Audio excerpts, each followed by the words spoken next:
రాజ్యసభ సాక్షిగా మరోసారి జాతీయ నాయకుడు నెహ్రూని బీజేపీ నిందించింది. జమ్మూ కాశ్మీర్ బిల్లుపై చర్చలో భాగంగా కేంద్ర హోంమంత్రి అమిత్ షా నోరు పారేసుకున్నారు. మొన్న లోక్సభలో, నిన్న రాజ్యసభలో పండిట్ జవహర్ లాల్ నెహ్రూపై అవే అనుచిత వ్యాఖ్యలు కొనసాగించారు. కాశ్మీర్ సమస్యను సజీవంగా ఉంచింది పాక్ ఆక్రమిత కాశ్మీర్కు కారణం నెహ్రూ తీసుకున్న నిర్ణయాలే అంటూ కామెంట్ చేశారు. అయితే ఇందులో నిజమెంత? నాటి రాజకీయాలు, నేతల నిర్ణయాలకు కారణమేమిటి? Let's focus.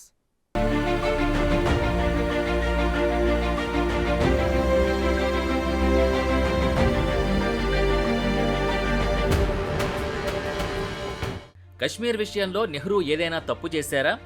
బీజేపీ నేత కేంద్ర హోంమంత్రి అమిత్ షా నెహ్రూపై చేస్తున్న ఆరోపణలకి అర్థమేంటి? కశ్మీర్ వివాదాన్ని నెహ్రూ ఐక్యరాజ్యసమితిలో ఎందుకు ప్రస్తావించారు?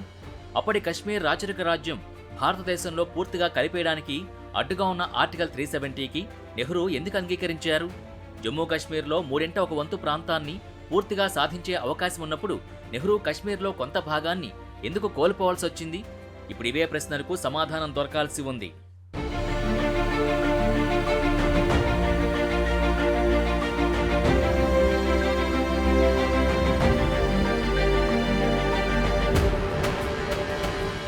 త్వరలో దేశంలో సార్వత్రిక ఎన్నికలు రాబోతున్నాయి. ఈ నేపథ్యంలో దేశ చరిత్రలో జరిగిన కొన్ని విషయాల్ని బీజేపీ వినియోగించుకోవడానికి సిద్ధపడింది. ఎన్నికలొచ్చిన ప్రతిసారి దేశ ప్రజల మనోభావాల్ని టచ్ చేస్తూ బీజేపీ పెద్దలు మాట్లాడడం పరిపాటే. అయితే ఇప్పుడు బీజేపీ అగ్రనేతల్లో ఒకరైన కేంద్ర హోంమంత్రి అమిత్ షా మరో బోర్డర్ క్రాస్ చేశాడు. జాతీయ నాయకుడు, భారత తొలి ప్రధాని జవహర్ లాల్ నెహ్రూని నిందించే పనిలో పడ్డాడు. కశ్మీర్లో కొంత భాగం పాకిస్తాన్ చేతుల్లోకి వెళ్లిపోవడానికి నెహ్రూ తీసుకున్న నిర్ణయాలే కారణమంటూ కామెంట్ చేశాడు. నెహ్రూ కాల్పుల విరమణ, కశ్మీర్ అంశాన్ని ఐక్యరాజ్య సమితికి తీసుకువెళ్లడం వల్లనే ఇప్పటికీ ఆ సమస్య సజీవంగా ఉందని గత వారం పార్లమెంట్లో అమిత్ షా వివాదాస్పద వ్యాఖ్యలు చేశారు. नेहरू के समय में जो ब्लंडर हुआ था, इसके कारण कश्मीर को भुगतना पड़ा। मैं मान्यवर इस सदन में खड़ा रहकर आपके आसन के सामने जिम्मेदारी के साथ कहता हूं कि दो बड़ी गलतियां जो पंडित जवाहरलाल नेहरू के प्रधानमंत्री काल में हुई, उनके लिए गए निर्णयों से हुई।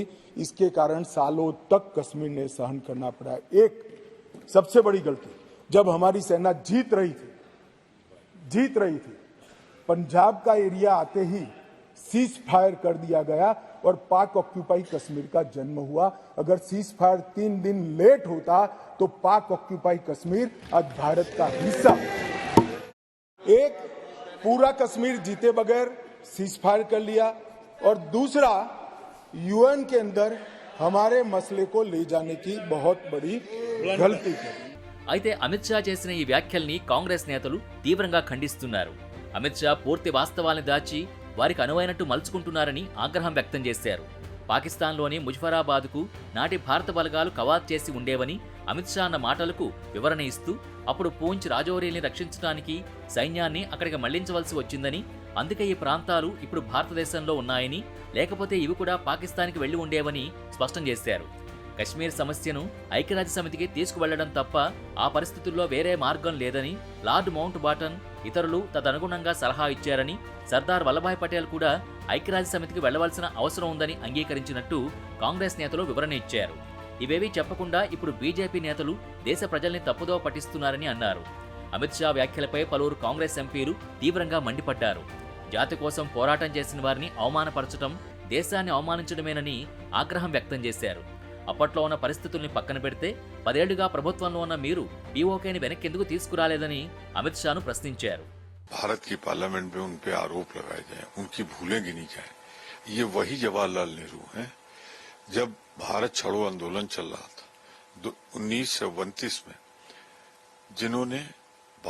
जिनकी अध्यक्षता में रावी नदी के किनारे पूर्ण स्वराज का नारा दिया गया। 14 साल जेल में रहे, और जब गांधी जी के नेतृत्व में भारत छोड़ो आंदोलन चला रहे थे पंडित जवाहरलाल नेहरू के नेतृत्व में, उस समय जो बोले हैं, इनके मातृ संगठन ने पत्र लिखा था अंग्रेजों को कि हम आपकी फौज में भर्ती हो जाएं, भारतीयों फौज में भर्ती हो जाओ। तो एक तरफ अंग्रेजों भारत छोड़ो का नारा, दूसरी तरफ उनकी फौज में भर्ती होकर मजबूत करने का नारा। ये विचारधारा का फर्क था। और आज वो इल्जाम लगाएं, अरे उस समय की भारत की सेना क्या थी? परिस्थितियां कैसी थी। दुर्गम इलाके में क्या 3 दिन में आजादी 1/3 खाली हो जाता। ये कांग्रेस की नीति है कि आज भी हमने 23-24 सीटें जो वहां की थी छोड़ रखी हैं विधानसभा में खाली, कि एक न एक दिन आएगा। फिर मेरा एक सवाल, 9.25 साल से तो आप हैं, आपने इस 1/3 को कब्जा क्यों नहीं कर लिया? फिर उनको छोड़िए, चीन ने जो आपसे बलपूर्वक कब्जा कर रखा है, जिसके लिए कमांडर्स की बात होती है, जहां आप जा नहीं पाते हैं, उसको कैसे खाली नहीं कराने वाली सरकार, तो इस तरह की बातें न बोले। తాజాగా మరోసారి రాజ్యసభ వేదికగా అమిత్ షా నెహ్రూని టార్గెట్ చేస్తూ ఆవేశంగా మాట్లాడారు. జమ్మూ కశ్మీర్కు సంబంధించి నెహ్రూ నిర్ణయాలపై చాలా సంకుచిత దృక్పథం ఉందని అంతా అంటున్నారని, భారత భూభాగం విషయానికొస్తే నెహ్రూ లాంటి పెద్ద మనస్సు బీజేపీ నేతలకు లేదని హేళనగా మాట్లాడారు. భారతదేశ భద్రత విషయంలో కేంద్ర ప్రభుత్వ దృక్పథం చాలా సంకుచితంగా ఉందని, జవహర్లాల్ నెహ్రూ కశ్మీర్నిచ్చేసినట్టుగా దేశ భూభాగంలో ఒక్క అంగుళం పోయినా బీజేపీ ఒప్పుకోదని అమిత్ షా అన్నారు.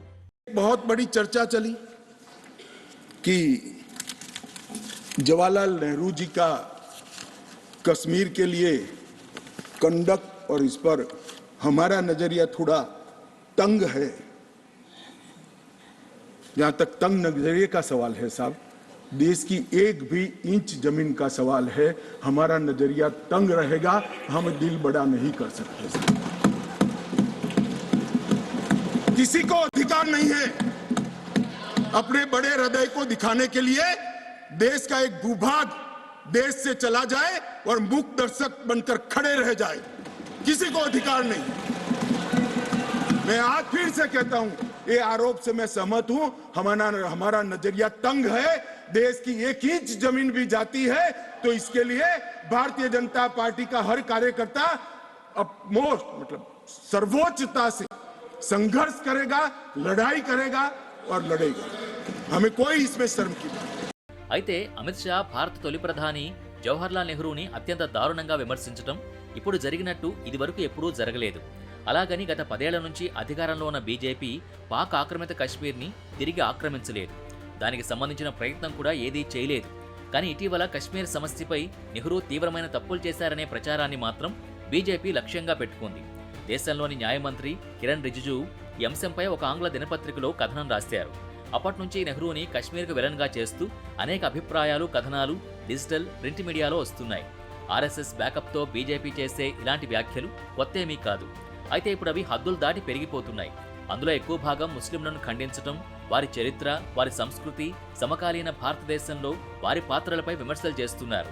సహజంగా భిన్నత్వంలో ఏకత్వం అనే అతి గొప్ప మిశ్రమ సంస్కృతిని విశ్వసించేవారు ఎప్పుడూ విమర్శలకు గురవుతూనే ఉంటారు. వారిలో నెహ్రూ అగ్రగణ్యుడు కావడం ప్రధాన లక్ష్యం. శాంతికి నిదర్శనంగా ఉండే నెహ్రూనే కశ్మీర్ సమస్య సంక్లిష్టంగా మారడానికి కారణమా? కశ్మీర్ సమస్యకు అసలు కారణమేంటి? ఆ సమయంలో ఆర్ఎస్ఎస్, హిందూ మహాసభ, దాని నాయకుడు విడి సావర్కర్ ఏం చేస్తున్నారు? కశ్మీర్ మహారాజు చేరిక ఎందుకు ఆలస్యమైంది?